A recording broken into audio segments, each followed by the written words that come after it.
Hello friends, how's it going? My name's Matt Barr. You listen to Looking Sideways Action Sports podcast. It's the show where I investigate the most fascinating stories in action sports and other related endeavours. Thanks for tuning in. Hope you enjoy this episode. Currently recording this intro in the shed. It's raining. It's the middle of July. We are in the UK.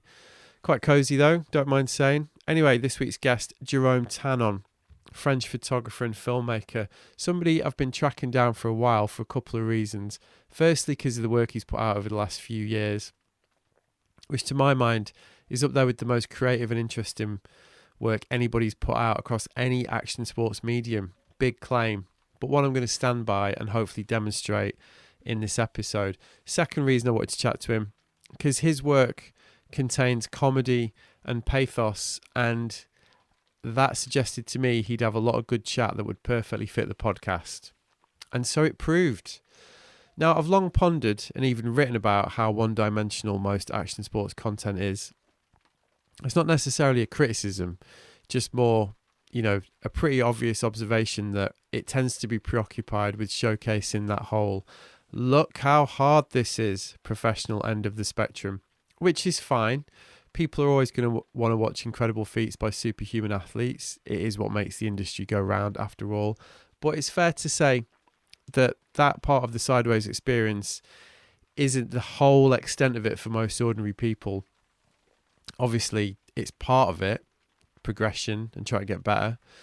But there's much more to it for everybody that's just going about their lives, being into these activities. And I've always thought that not trying to cover these unexplored yet potentially hugely fruitful human experiences and the territory suggested by this was a huge missed opportunity, really. It's certainly one of the reasons why I approach the podcast the way that I do. Why do I think it's a missed opportunity?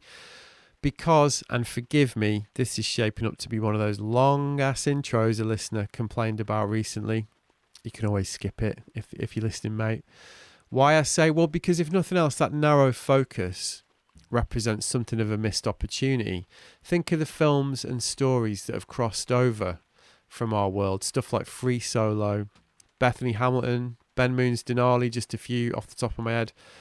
These stories use our worlds to address the universal human experience, then tell us something about life. And there's another potentially fruitful area while we're on the subject, the fundamental ludicrousness of this whole daft business and how seriously everybody takes it. I mean, let's be honest, there's something pretty pompous and slightly po-faced about a lot of the way that this is approached. And that on its own, I've always thought is something worth sending up, or at least looking at. I mean, that was the entire point of White Lines when we ran it. So with all that in mind, when something original does come along that takes a different perspective and explores the area that I've just outlined, areas I should say, it's worth paying attention. And not least because it's hard to do this stuff well, especially if you're going to try and be funny about it, which is why I think Jerome's first film, The Eternal Beauty of Snowboarding, is so great, because it's that rare thing. It manages to have its cake and eat it by sending up the ridiculousness of the very scene it celebrates in a way that keeps everybody on side. And what's even more impressive about that is the way it was put together, which is something else we discussed during our conversation. It really is the antithesis of all those huge budget spectaculars, and yet it manages to say more about snowboarding and snowboarding culture, for my money, than most of those films have ever managed to. Yes, it is that good.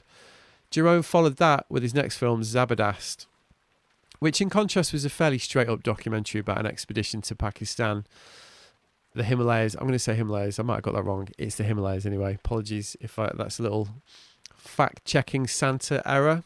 A little nod to Adam Buxton there. Anyway, he did even then manage to imbue that film with a rare beauty and meaning thanks to some particular and considered creative choices. And now Jerome is halfway through his next project, Heroes, a book about female snowboarders and the modern female snowboarding scene. At the time of recording, it's up on Kickstarter and it is effortlessly smashed its target. Well done if you've backed it. If you've not, go and back it. High time then to finally pin him down and discuss his work so far. It is really a good one, this, with one of modern snowboarding's most original and generous thinkers. Sorry, that's 5 minutes of the intro. Actually, I'm not saying sorry. That's just the way it goes. Anyway, here's me and Jerome Tanon. Enjoy.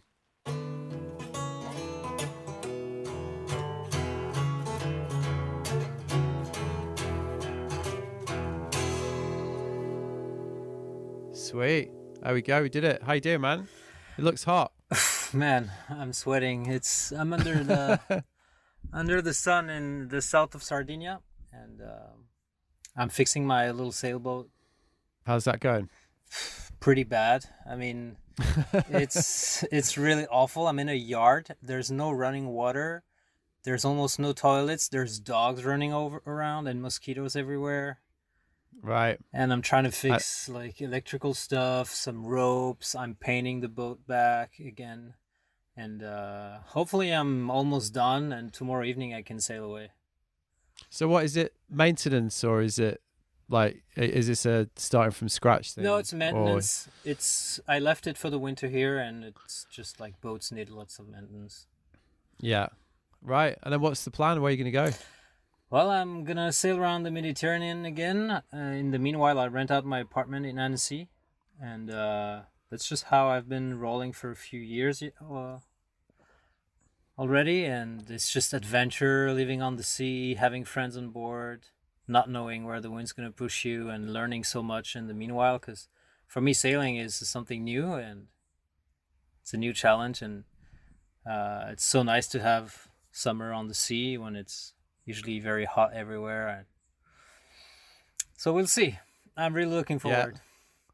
So you got no itinerary, just see where you end up. My plan is to traverse, actually, in a few days, to traverse from Sardinia to the Balearic Islands, to Mallorca.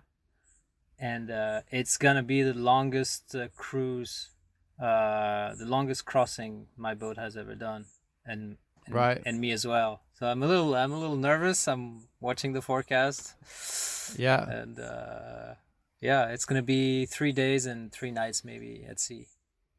Okay. And so what, you didn't grow up sailing? No. You just were like, fuck it, I'm going to buy a boat and exactly. teach myself. Yeah, and, pretty much. And do the summers. Yeah. So how's that been? That must have been amazing. How many summers have you done so far then?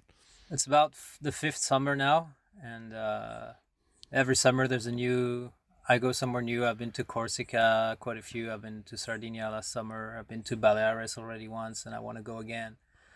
And I have just friends taking turns to come up with me, and like lots of snowboard friends as well that you always know in the context of snowboarding. Then you get to know them in a totally different context, and you get to know someone very well when you're on a tiny little boat like this one, 24/7. Yeah. How big's the boat? It's 24 foot. Right. Yeah. And so what was the deal with the boat? Did you know what you were buying, or did you just kind of buy a boat? Yeah, I was looking for pretty much the smallest boat which can sail far out. Right. So that was the type of boat I wanted. It's called Jouet 24, and it has a hull. It's rough. It's strong. It's really small, but it can handle a little bit of sea. But the engine is an outboard, so it cannot handle so much sea, because then your engine goes on like in and out the water in the waves, and if you want to get into a harbor or something, it's hectic. Right. So it's definitely a boat that you shouldn't get in a storm in at any point. So I'm always very cautious and slowly, like taking time, like choosing the good weather windows. I do the crossings I need to do, and it's been going great so far. Yeah, man, that's great. So that's the cycle. So you work the winter. Well, I say work, but do the winter projects. Yeah. And then take this time out. That's quite a bit of work for sure. Yeah. Yeah. I mean, well, you so on the work front, you're just off the back of. Well, you're in the middle of this latest project, Heroes, right? So we've been talking probably about 6 weeks, and like on email try to sort this out, and you were like, "Yeah, I'm pretty busy." I got this pretty big project that I'm in the middle of. Yeah. So you launched it. So we should say, maybe if you explain what the project is for people that are listening firstly, and then we can chat about the Kickstarter. So yeah, Heroes, tell us about it.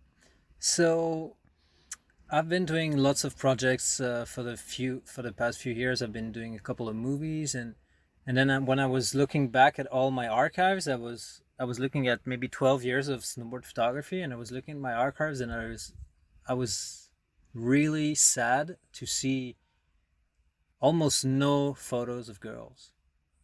And I was thinking, well, how did that happen? Because uh, I would have been super interested to shoot with girls, but it so happened that in all of the crews that I was shooting with, like the snowboard crews, the all the absent crews, the pirate crews, all the video crews, there was just no girls. Well, Uh, it's always kept pretty separate in snowboarding, isn't it? So, you know, like traditionally it's been like, here's the girl project. yeah. You know, there's a girl film, there's a girl crew, Hmm. but it's and then, you know, on the big productions there might be like two parts or something, you Yeah. know. Yeah, which is awesome. Like I met Annie Boulanger in Whistler, and she's the girl who shot the few absent parts, which were Yeah. insane back in the day, and they're Ripper. still insane today, actually. Uh, Yeah. but but yeah, it just so happened that I was not on a girl project, and in my other projects there was almost no girls, and so I decided, okay, let's make room for it, because there's always crews calling you all the time. Hey, it's snowing in Austria. Let's go. We're going here. We're going there. So I said to all my regular crews, hey, I'm gonna be off shooting boys for a while. I'm gonna be focusing on the girls, and I started my project like this, like without sponsors, with like just doing my own little project, and the first season I shot, I realized that this was really something I wanted to do, and I wanted to do well, so I needed to shoot 2 seasons, and I wanted to get to meet like lots of female writers, so I can get a feel of the actual scene. So that was the idea then, to try and showcase this moment in time for women snowboarding. Is that how it developed? You were like, actually, there's something I could really cover here, like this whole scene. Yeah, absolutely. Because the more I was shooting with the girls, the more I realized how entangled they all are, mostly through social media. But you'll find out that through social media, they all know each other. There's maybe a scene of, I don't know, 150 girls which are ripping and which all know each other through social media, and they all support each other, even if they don't know each other. And that's something super interesting. And I realize if I can go to the States and I can meet, because most of the scene is in the US and in Canada, and if I can go there and meet all of these girls, and also meet all of the heroes of my childhood, which were like Marie Francois, Leanne Pelosi, Robin Van Gyn, Desiree, all these girls I wanted to meet.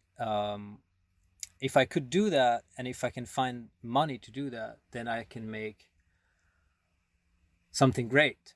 And so I went out and looked for money, and I didn't find any. I was calling all of everyone in the industry. Hey, I'm doing this project on women. Uh, I'm a freelancer. I just need some travel budget to go there and shoot everyone. And all the brands were, oh wow, that's awesome. We have this big push on women in 2020. And and so and just a couple emails down the line, hey, but we're totally out of budget for this matter. So all of the brands were giving me the same sound, and that was before the virus.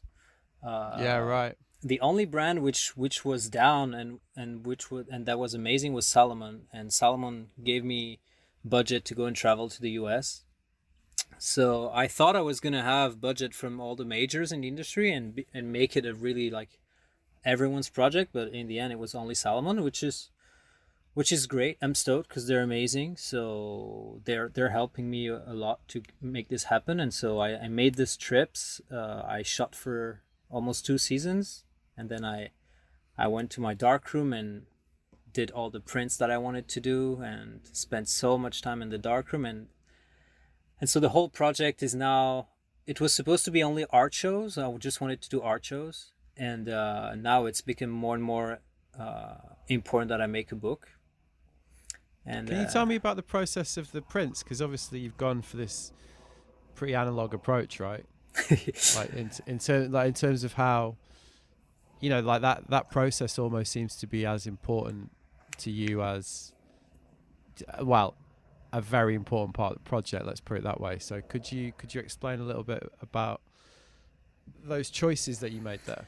Well, it's very crucial to me.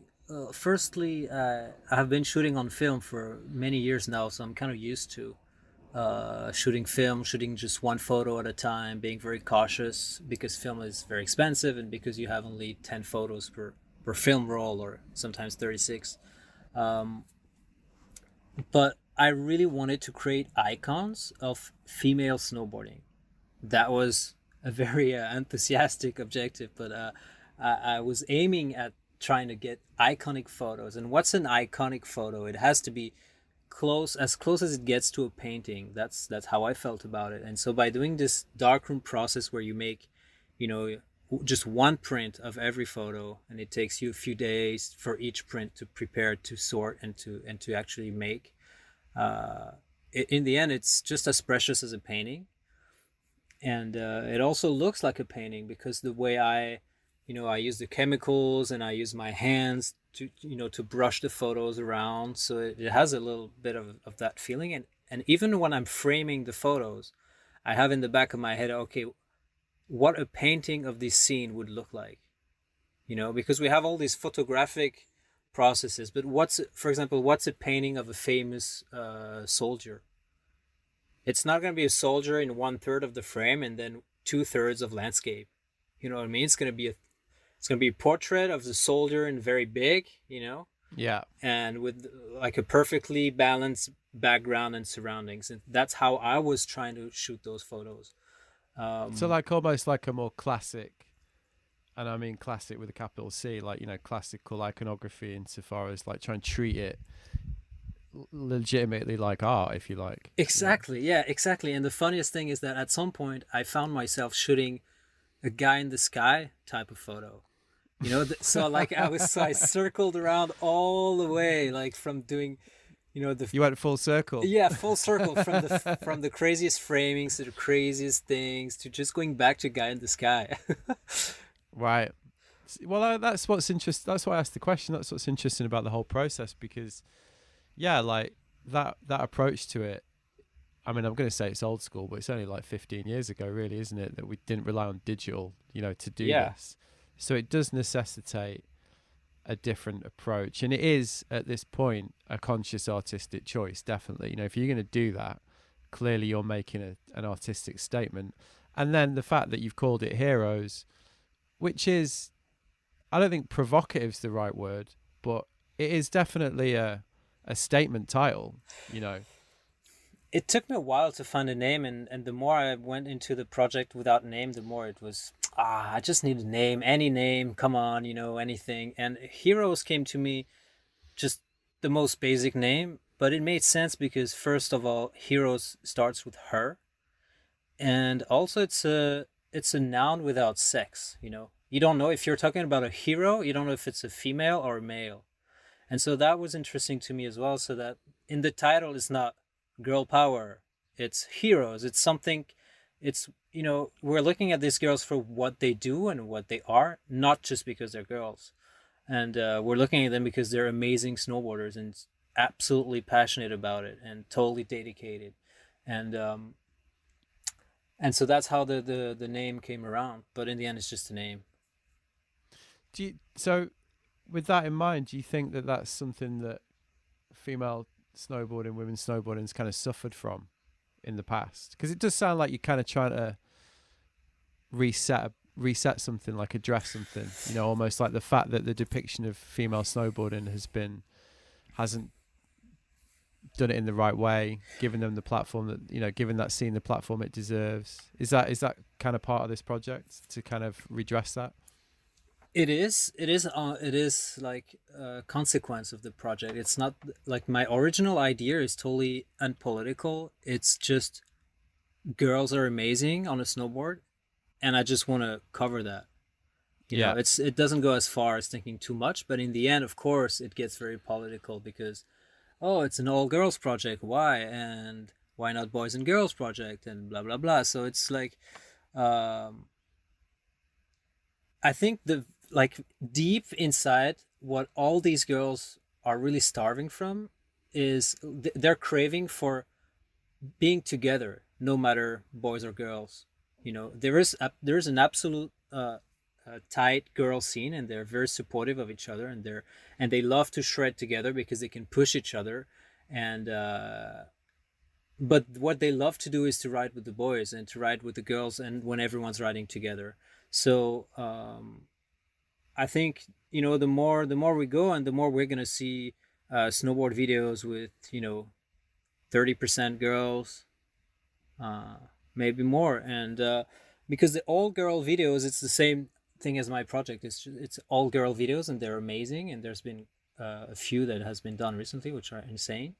Um, but for me, it was more like to give them a voice as well, because I went to meet them, and I'm a snowboarder. They're a snowboarder, even if I've never met them in my life. We're friends after 5 minutes, no matter what. And they start to tell me their life stories, because I'm asking questions, and I'm listening to them, and we're driving down these roads, and we have time to kill. So they're telling me these stories of, I don't know, abusive boyfriends, crazy parents, struggle just to get on the snowboard, struggle to leave their small little town to get to some ski resort, and finally live through their passion for snowboarding. And I found it so interesting, and so crucial, that I listened to their stories. So that is why when I started to do the book, I called them up, and I was like, hey, you remember the story you told me, you know, on this chairlift or in this drive? Can you write it down for me, and we're going to put it all together in the book? And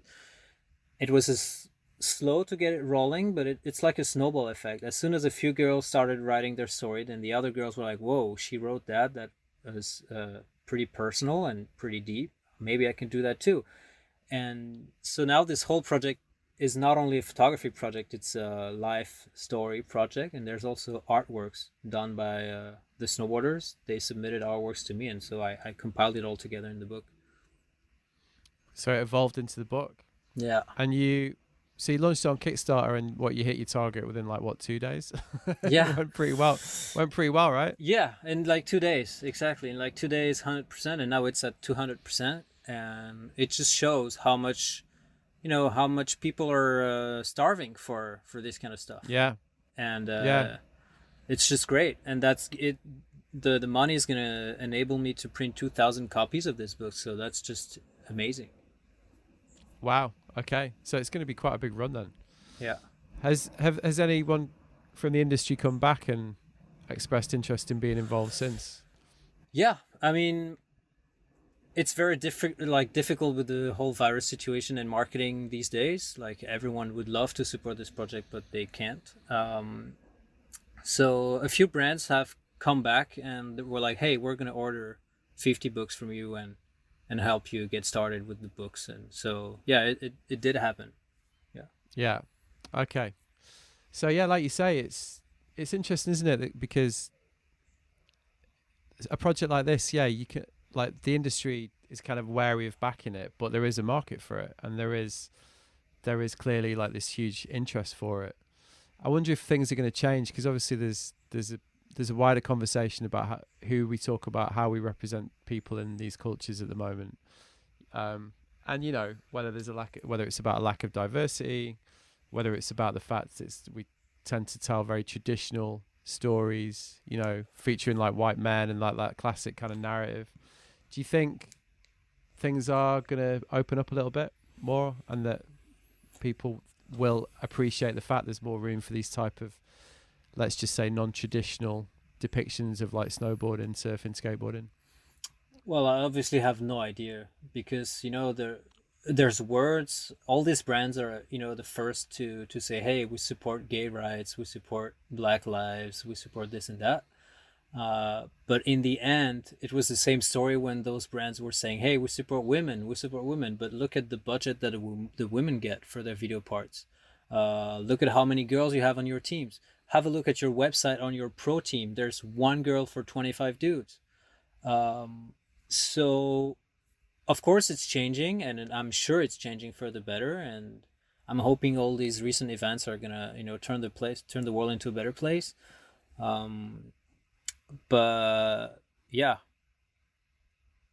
like you say, the proof is in the pudding. The Yeah. proof will be if it actually changes. And the proof And how? is, yeah, the proof is in the money and in the exposure. For example, if to give the girl budget is something important, of course, but also to give them exposure on your networks, as a brand.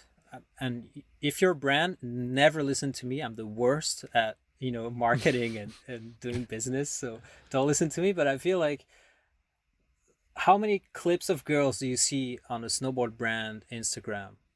They post the bangers, all the banger clips from the boys, but there's almost no clips from the girls, and which is a little annoying because the girls have so many sick clips. So I don't know. I still feel like there's lots of room for improvement. Uh, and this is something I had no idea about two years ago. 2 years ago, I was a guy who didn't care, who thought, yeah, girls have it okay, I guess. But actually, the more I went into this project, the more I realized, oh yeah, that they actually don't. See how these girls just, I mean, read the book and see how much struggle they have to go through just to do one video part. The goal of their career is to be able to film a video part. It's not even to win video part of the year or anything like that. It's just to have a filmer and go in the streets and shoot the clips or in the backcountry. So that just shows, how far away we are from having it nice as a girl. Yeah, right. Because obviously for men, that's not even a consideration. There's just an understanding that if you're good, you'll get those opportunities will come, right, and that you'll have a path, really. So, Yeah. but I'm interested in your description of, you said that originally you had one idea that then developed into what we've been talking about now with Heroes. Is that a bit of a theme of the work that you do? Because with the Eternal Beauty of Snowboarding as well, that's obviously a project that evolved a lot over, it wasn't like you sat down one day and said, I'm going to make this film, like you it came afterwards as you worked your way through. That's how I'm kind of putting words in your mouth, but watching that film, that's how it seemed. It seemed like it was a very organic evolution, like in terms of a creative process that developed as you put it together. Is that kind of how your projects go? Yeah, I mean, for Eternal Beauty, when I bought that video cam and I put it on my photo camera, I had in the back of my mind, I'm gonna make a movie. I just didn't know at all what it was gonna look like. My first intention was to do a little supercut edit of just clips, no voiceover, just clips put together, and for people to be like, oh, what is it? And people have to understand by themselves. But the more I was shooting, and I shot for 4 years, the more I was shooting, the more I was like, yeah, don't be a lazy dude. Like, you can do better if you work harder and you actually make a movie, an actual documentary with an introduction, a first section, a second section, and you put the voiceover. And the more I thought about it, the more I was like, oh yeah, I'm gonna do just that, because on all these clips, I know exactly what I'm gonna say. And I had all these jokes in my head already, even before writing the voiceover. So after looking through all of the footage, and there was maybe 10 days and 10 nights worth of footage just to watch. Yeah, right. 4 So years. yeah, after I went through all that footage, I was like, okay, I kind of know what I have, because it was just too much. So I just wrote the voiceover, and I wrote it literally in half an hour. I wrote the voiceover and I recorded it in one take. And Really? that's maybe what shows, because it's like you said, it's very organic. It's a little punky, because it's a shit microphone. It's a one take recording,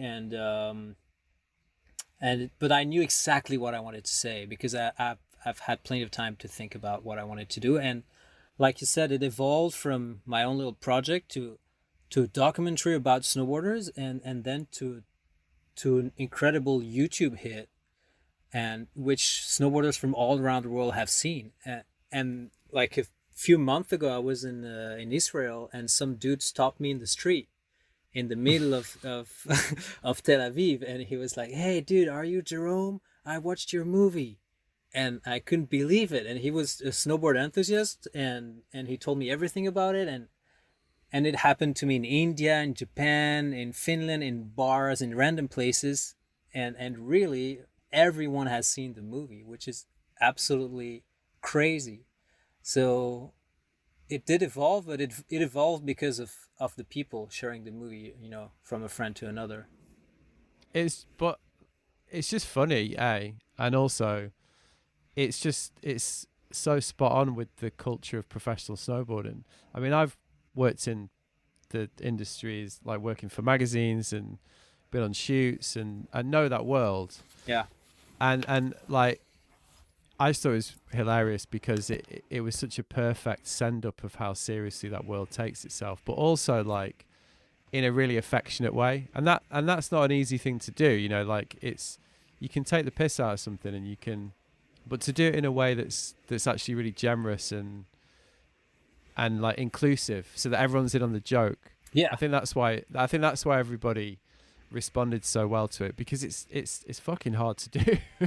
It's hard to do anyway, but it's hard to do with something like snowboarding, which is, and as you convey in the film, such a fundamentally ridiculous thing to do. Like, the culture of professional snowboarding is actually a ludicrous pursuit when you get down to it. Yeah.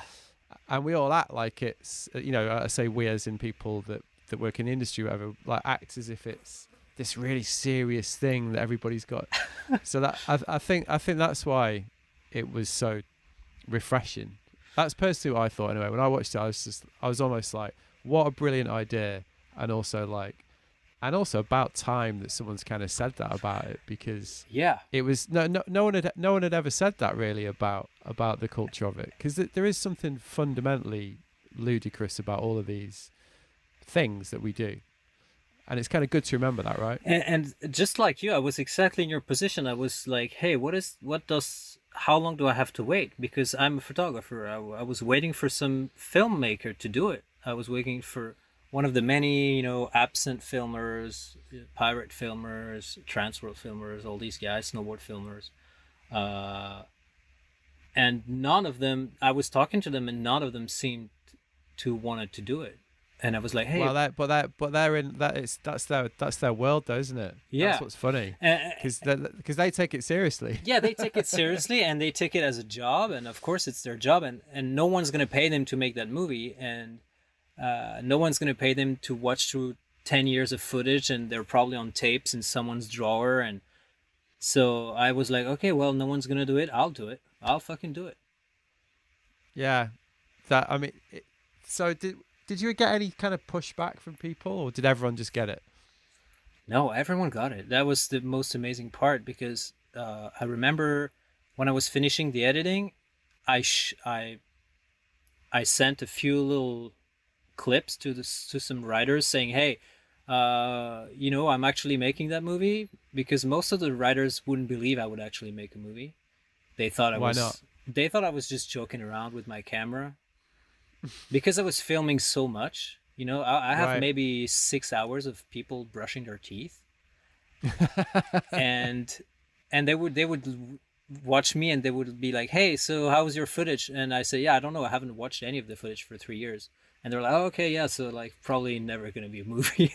and Right. and even a movie, it's not a movie. I'm a photographer. It was gonna be my little holiday clip. Like, they never thought it was gonna be that well made in the end. And I did spend almost a year on the whole editing process and all that. And so I lost my train of thought, but well, I was asking if the response from the guys really, and whether everybody got it. What it sounds like. Yeah, and I sent some clips being, hey, are you cool with this footage of you kissing a random chick in the streets? Oh yeah, sure, no worries. Hey, are you cool with this clip of you like smoking joints all day? Oh yeah, no worries. And they were all just, they don't care. They're snowboarders. Yeah. They're punks as well, and they're smoking weed. Why would they? I mean, some snowboarders, for example, are very cautious about cigarettes. They don't want anyone to know they smoke cigarettes.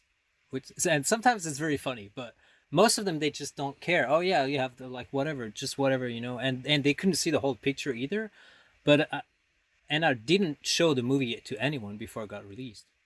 Right. Really, I was editing the movie in my boat, just like I am right now, and I was laughing on myself. I was just laughing and laughing and laughing and putting my jokes on top of the footage, and And if someone was passing by, they would think someone is insane in this boat. He's just laughing all day by himself in the dark. What is this guy? And when the movie got released, it was in a cinema with 1,000 of my friends, and they had no idea what they were gonna see. That it was just amazing. Right. So you didn't tell it. So you just kept it pretty much to yourself. What the theme was. Totally, yeah. I didn't want to get influenced by anyone. I didn't want anyone to tell me, "Hey, yeah, I love this part, but I don't know about this part." Or Yeah. I was so confident that I had it. I didn't want to show anyone. I was like, "Oh yeah, Yeah. this is okay." Well, it's like you say. It's the only way it was going to get made, though. Really, to have a personal idea like that. Had you made films before? Just like short. Few years back, I made a real little clip of my friends and I going to some mountain hut for a few days, and yeah, but I didn't really edit, and so I can't really say I made other movies before. Yeah. So was it kind of daunting? Because that sounds like a shitload of work for a start, and also, yeah, it's one thing to have the idea or have an idea, but then to actually follow it through for a year and execute it so well. Was that daunting, or were you just pretty fired up? It was just like, I got to do this. I had a mission. This was my mission. This was why I was here, and it made me think. Okay, yeah, you're not just hanging around and building blocks to make a jump, and this is just what your life is about. You're doing a little more than that by taking a few steps back and looking at the whole situation and describing the whole picture in this film. And this is just a classic documentary cinematographer look. Yeah. So it gave more purpose to me spending my youth, in the snow doing stupid stuff. So I was I had to do it, definitely. Did you need that? Did you need that purpose? Because obviously, I don't know a lot about your background, but I'm assuming you grew up in the mountains. You grew up snowboarding, got a camera, like learned to be a photographer, and did the thing with because photographers always come up with riders, and there's that kind of group of friends. Start shooting, start learning how the industry works, all that stuff. Yeah. But did you need to find a bit more meaning in it?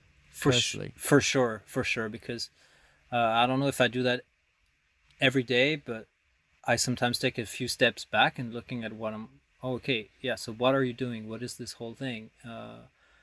And snowboarding, as you said, is such a stupid endeavor that sometimes you have to be like, whoa, is this really what we're doing? Like, are we really going to spend 3 days to build this jump and then it's not going to work? Like, is this really our life? So yeah, and since I'm not, of course I'm a professional photographer, so I have a purpose already, but I didn't feel like that was enough. And so yeah, as soon as I started to commit, and I also needed the pressure from everyone to be like, hey, are you really going to make that movie? So that's why I made the trailer a year before the release. So I made a trailer when I hadn't even watched through all the footage. I just did the first 5 minutes pretty much, and then just left everything else blank. And I showed that to everyone, and that put me a lot of pressure. And now all the writers were like, whoa, yeah.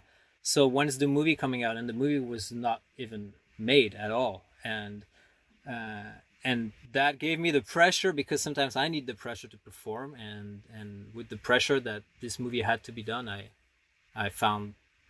And I feel like also it has to come from someone who has plenty of time. And I made plenty of time in my life so I could focus on these projects, because, if you don't have a lot of time ahead of you, and if you're not young and jobless pretty much, there's no time to do this kind of stuff. Yeah. So where did you grow up?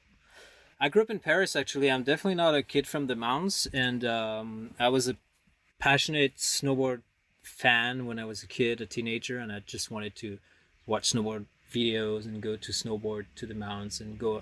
I went on holidays to snowboard almost every year, but as soon as I turned 18, I was like, okay, I'm driving my car to the Alps and I'm gonna stay there. So I came late. Right. I came really late to the scene, and I came up to the snow park in Les Alpes, and I was like, I didn't know anyone, and I was just a snowboarder, but I was really bad because I didn't start when I was 10, and I didn't do freestyle until I was maybe 15 or 16. Um, so I was late, but I was just so enthusiastic, and I started taking photos because just loved it. And that's when I thought, okay, maybe I can make this my job. And was that like in the French industry originally? Yeah, that was in Like France. Yeah, French magazine. magazines. Yeah. When was this then? That was 12 years ago, 2007, 2008. That was my first prints in the magazines, I think. Okay. So who were you shooting with back then? Who were the Well, funny enough, some of the dudes I still shoot with today. Like right? we grew up together with Victor Davier, Victor Delerue, Yeah. Valérien Ducourtil, Jérôme Mathieu, Arthur Longo, all these guys who were this French little kids scene. They all made it into pro snowboard life, and some of them are still pro today. And it's kind of the last generation of French pros. There's not a next wave of kids who want to be pro at backcountry snowboarding or street snowboarding. They want to have a job and they want to snowboard on the weekends and make little edits with their friends and have fun, but they don't want to be full-time pros.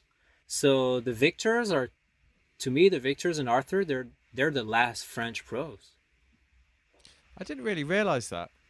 That seems a shame, It, just because there's such a strong history of French yeah, freestyle snowboarding. and the kids are so good. They're so good, but they just don't see it as, it's not their dream anymore. Oh, shooting a part with this major video, well, yeah, I don't know. I'd rather shoot clips for Instagram with my friends. Yeah, I wonder if that's the way it's gonna go. Because obviously the way the industry's shrinking and media's shrinking as well.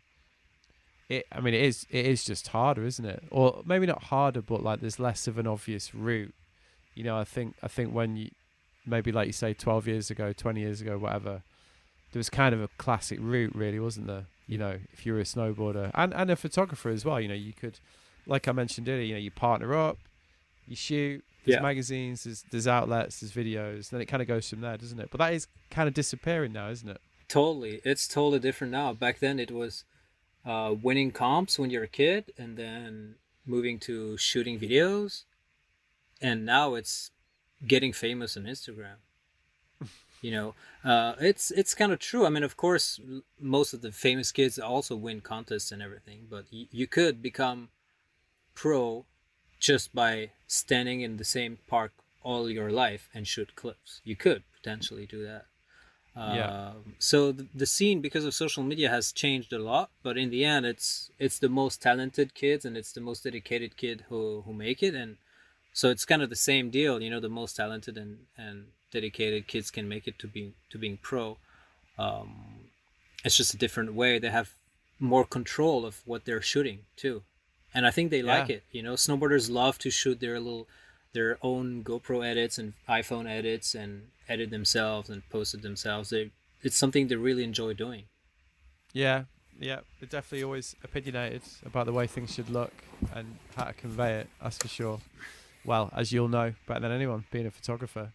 So, yeah, Eternal Beauty was obviously a huge success, and then you followed that with Zabadast, right? Was that the next project after that? So did you work with the picture guys before, or was that a new association after that, after Eternal Beauty? Because obviously you said you live in Annecy and there's a community of people in Annecy as well, right? So yeah, I didn't know the guys at all at first. You know, it was Thomas Delfino who set up the whole expedition, who called me up and was, hey, I'm setting up a crazy expedition to Pakistan and we're gonna free ride some giant peaks. Are you down? I'm like, yeah, hell yeah, I'm down. I mean, I've been shooting streets for a while and this is so different. Let's do it. And so he wanted me to be the photographer and he wanted me to get involved in the voiceover, just because, you know, he must have been stoked on the voiceover from Eternal Beauty, and he thought I would be a good narrator for a movie.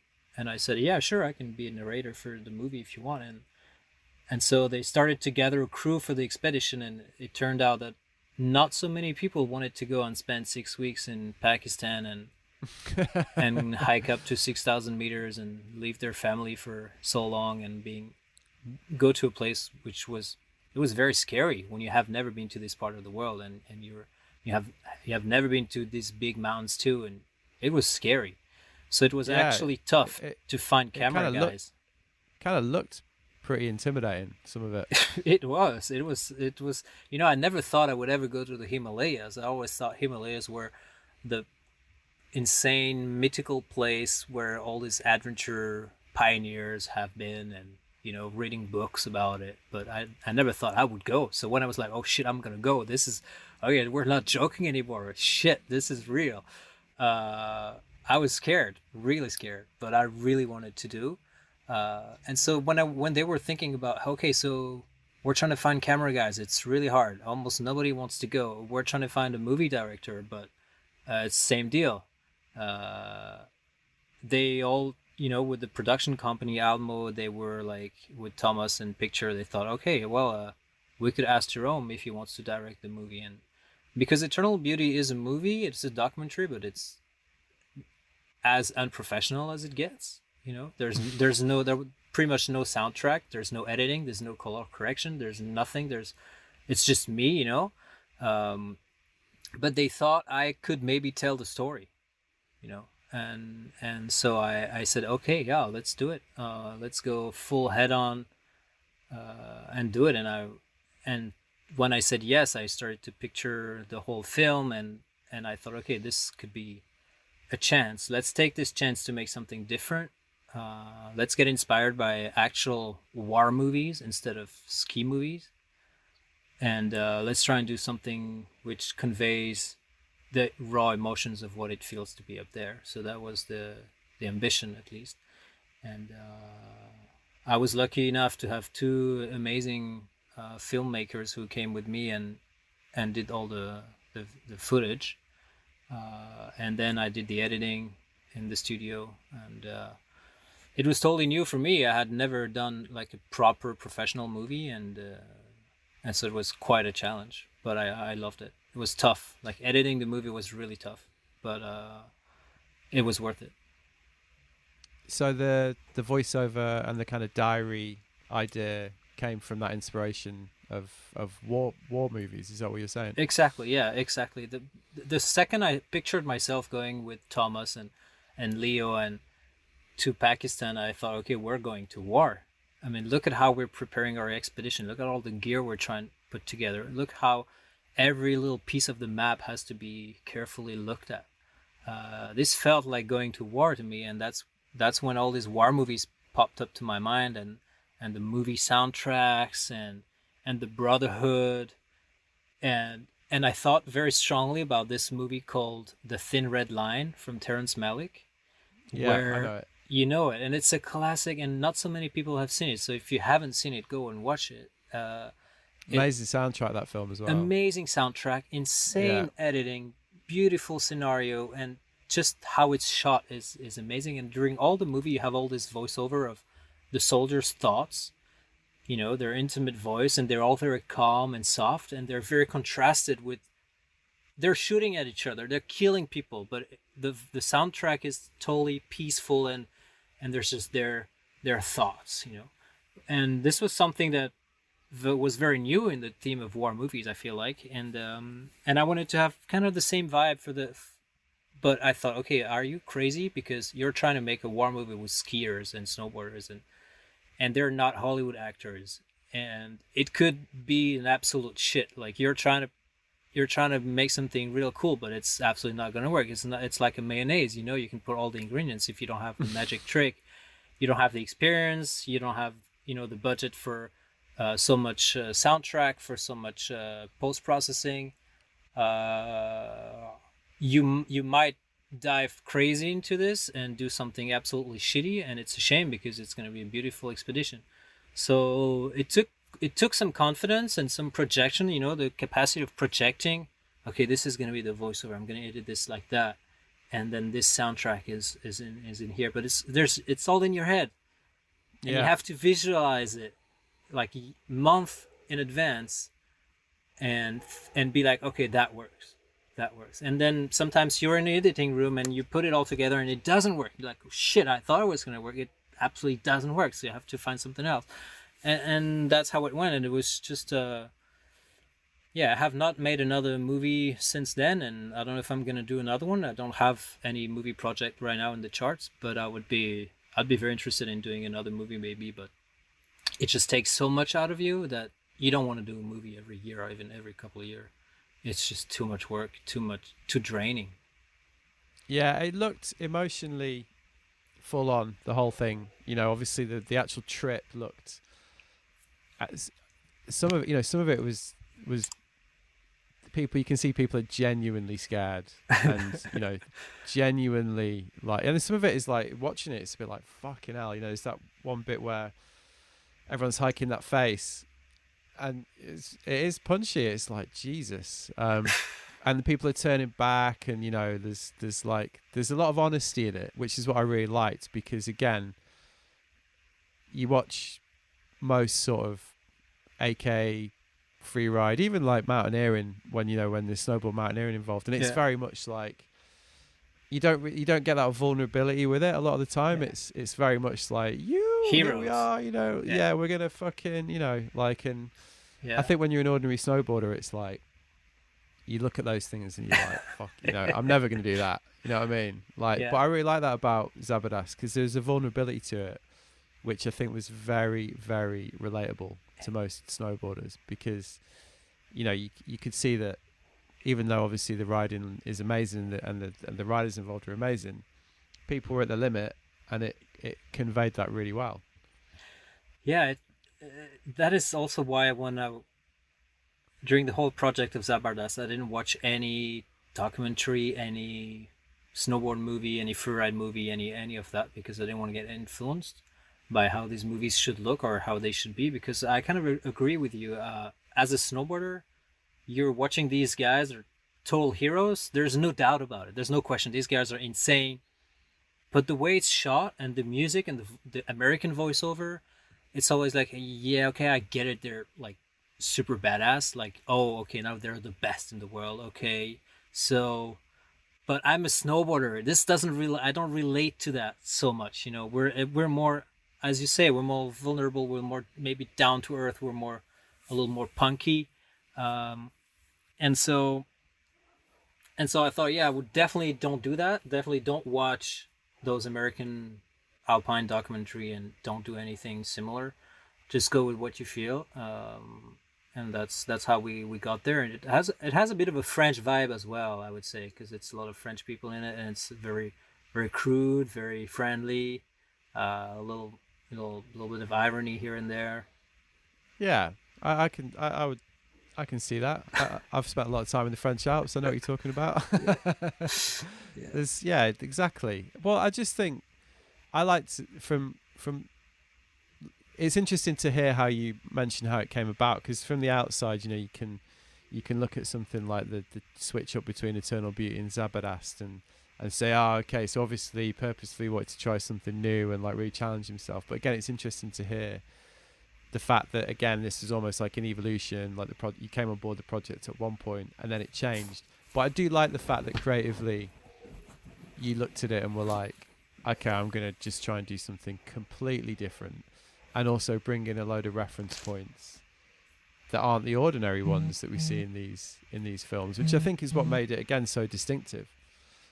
Yeah, and it's something I would say to maybe young filmmakers. Your first value is that you're a young filmmaker. You have never done a movie? Well, that is even better, because you're not going to do something that's already been done before, or you're not going to use the same process over and over again. If I'm making another freeride expedition movie, how am I not going to use at least some of the same tricks in Zabardast that there's in Zabardast, you know? If I do another hardcore Eternal Beauty like film on, I don't know, skaters or whatever, how is it not going to look similar? So that, you know, don't do like the American do, you know. I would say, and that's the headline. That's the headline. Just don't follow the Americans, because I feel like American movies, and you know what I mean when I say American movies. Yeah. And this is something we know, because you're British and I'm French, and we know what we're talking about. But for an American, what's an American movie? you know, they're so used to all these dramatic voiceovers. They're best in the world, most epic day ever. Always it's always the best ever. Um, that we're gonna to us it's always a little cringy, you know, and it's something I really hate about American movies is when they're this cringy. It's too produced, it's too nice, it's too heroic. Yeah, it can lack honesty. It can lack it, and what you want from anything. And I'm gonna use the word like art is honesty, like you do, and I think something that rings true. You want something that you can look at and say, okay, I get that. It's coming from an honest place. Exactly. And yeah, you can, and obviously, that's not what you're going to get with everything. And there's fuck knows plenty of room for dumb, silly, like that thing. That's great. Everyone, you need that as well. But yeah, I think that's why there was something great about Eternal Beauty, because it was just a completely different, honest take that you didn't get. Going back to what we were saying about that whole way these things are presented, and I think that's how I would see it. Really, it can. And the other thing to say about this though is that it's not in pursuing that creative honesty. It's not that easy, because we're bombarded with this stuff, aren't we? Like these influences are everywhere, so it's not an easy thing to do, I don't think. Well, that's a very interesting topic, because you like, I don't know why those two movies are so honest, and they're more honest than others maybe. They're definitely not more honest than others. If you look closely, there's just tons of amazing documentaries, and so down to earth, so honest, and after just 5 minutes you're totally hooked. But of course, but they're not usually the mainstream stuff. And how do you get this honesty? I don't know. Just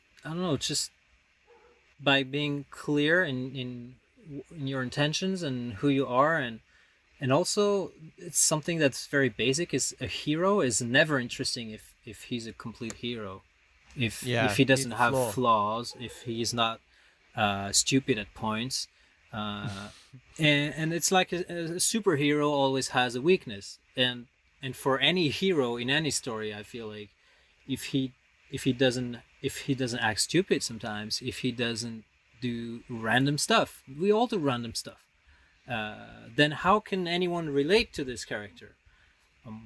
So it's of course the most, I would say, yeah, I totally agree with you, like honesty is the most important thing. And it should be, we should not have to talk about that. Everything should be honest, isn't it? Yeah. So what's next after the boat trip? Because you've got, well, I guess obviously it's the book, right? You're going to have to actually make the book. Yeah.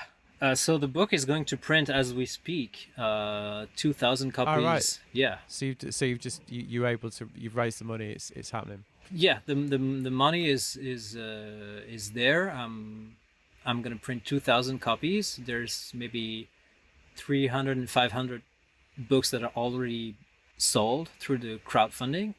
And I'm going to copy 2,000 with all that money. And and I'm just, organizing everything, doing the design with Mathieu Georges over the phone every day, over the computer, talking with the printing factory, and of course I cannot go there to check by myself how it's going to be, so I'm just going to have to trust them. And I'm not going to see the book.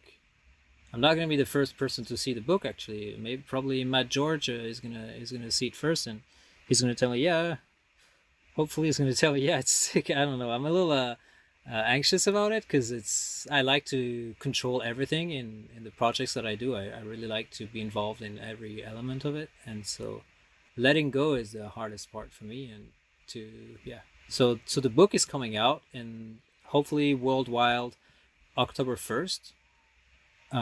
You'll be able to buy it online and get it shipped home from anywhere in the world.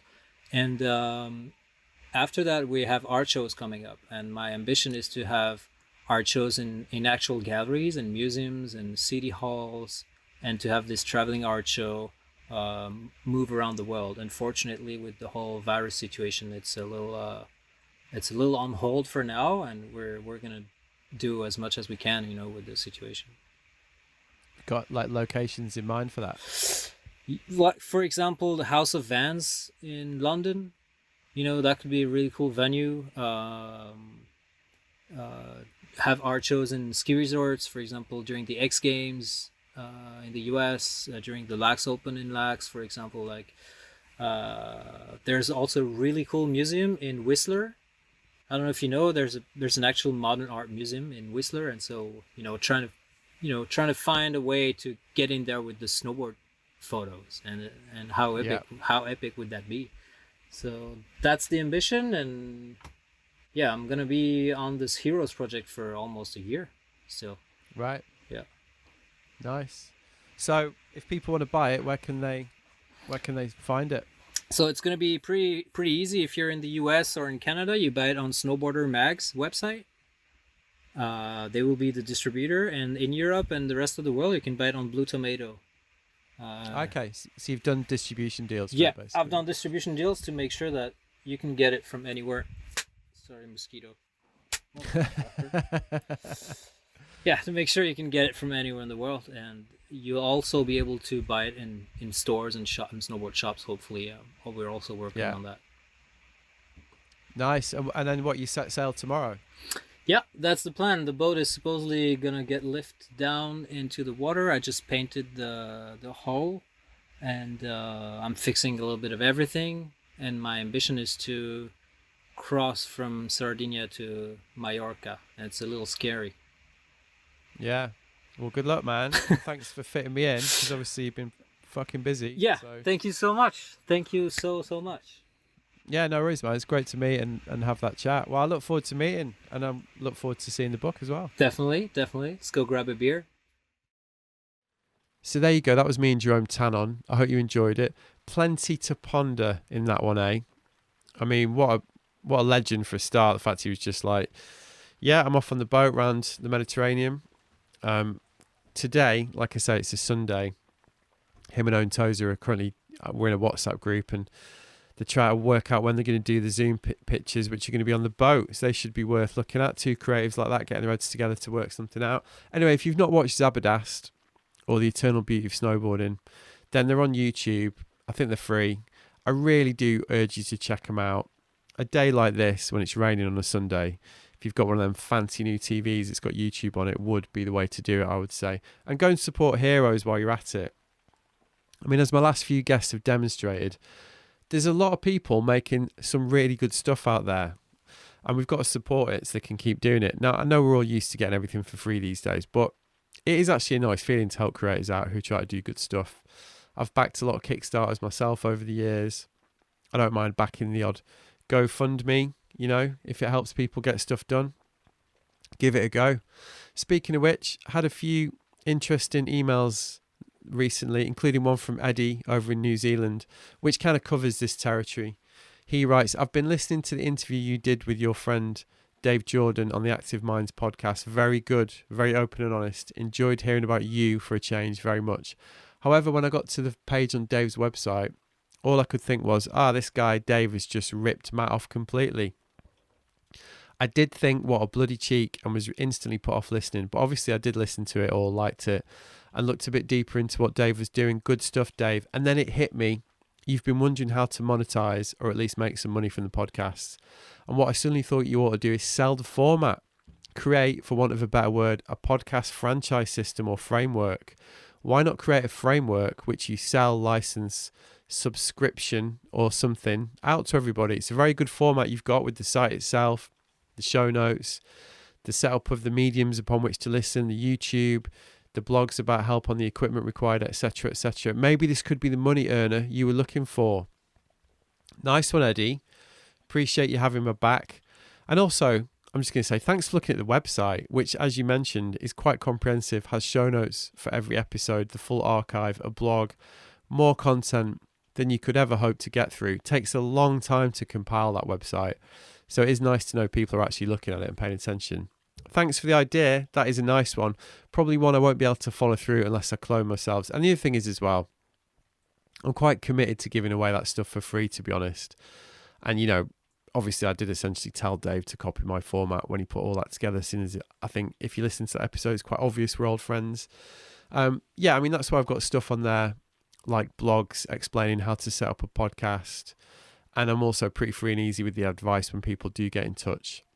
If people do want to help me keep this thing free and ad-free, the best thing that you can do, here it comes, is leave me a review on iTunes, buy some merch from the store, buy me a coffee through the Buy Me a Coffee page, which you can get to through my Instagram bio.